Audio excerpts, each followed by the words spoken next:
بسم اللہ الرحمن الرحیم۔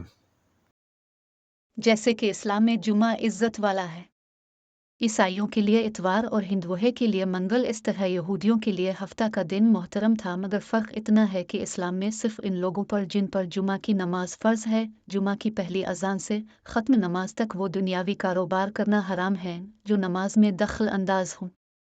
عورتیں، بچے، مسافر اور بیمار لوگ اس حکم سے علیحدہ ہیں کیونکہ ان پر جمعہ فرض نہیں ہے۔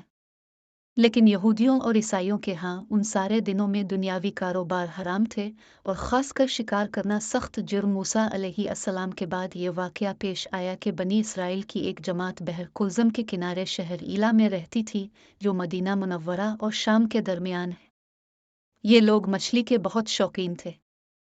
رب کی شان یہ کہ ہر ہفتہ اس دریا میں بے شمار مچھلیاں نمودار ہوتی تھی، یا تو ان کے امتحان کے لیے، اس مچھلی کی زیارت کے لیے جس کے پیٹ میں حضرت یونس علیہ السلام رہتے تھے۔ باقی دنوں میں سب مچھلیاں غائب ہو جاتی تھیں۔ ان کے منہ میں پانی بھر آیا اور سوچنے لگے کہ کسی تدبیر سے ان کا شکار کرنا چاہیے جس سے شکار بھی ہو جائے اور ہفتہ کے دن کی بے حرمتی بھی نہ ہو۔ آخر ان عقل مندوں نے یہ ہیلا سوچا کہ دریا کے ارد گرد بہت سے گہرے غار کھود دیے اور دریا سے اس غار تک نالیاں بنا دے۔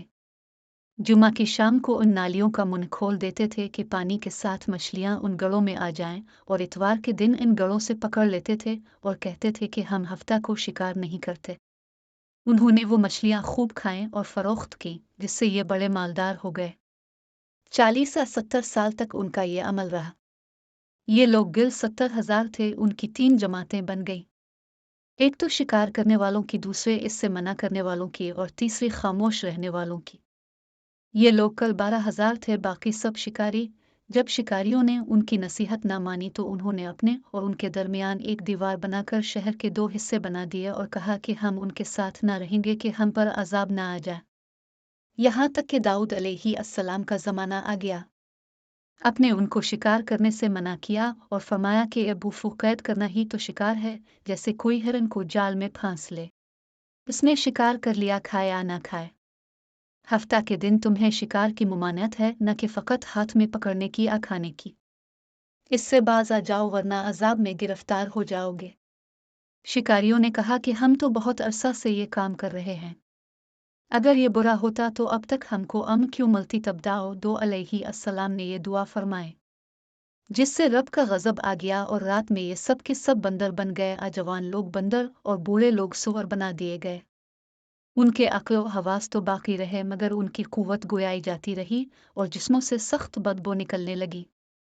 صبح کے وقت اس محلے کے لوگوں نے دیکھا کہ نہ تو ساتھ والے محلہ سے کوئی آدمی آتا ہے اور نہ کوئی آواز، نہ کوئی دھواں وغیرہ نکل رہا ہے ان کے گھروں کے چولہے سے، تو یہ لوگ دیواروں پر چڑھ کر ان کے گھروں میں داخل ہو گئے۔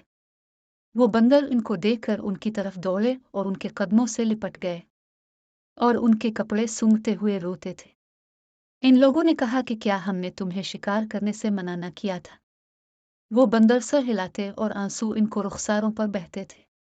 اس حال پر ان کو 3 روز گزرے اور سب ہلاک کر دیے گئے، نہ کوئی باقی بچا اور نہ ان کی نسل چلی۔ لوگوں میں یہ مشہور ہے کہ موجودہ بندران ہی کی نسل میں سے ہیں، لیکن یہ غلط ہے۔ ان سے پہلے بھی بندر تھے، اور یہ میم ور یہ موجودہ بندر ان سے پہلے بندروں کی اولاد میں سے ہی ہیں، کیونکہ صحیح روایت میں ہے کہ کوئی مسخ شدہ قوم 3 دن سے زیادہ نہیں جیتی، نہ کھاتی ہے، نہ پیتی ہے، اور نہ ہی اس کی نسل چلتی ہے۔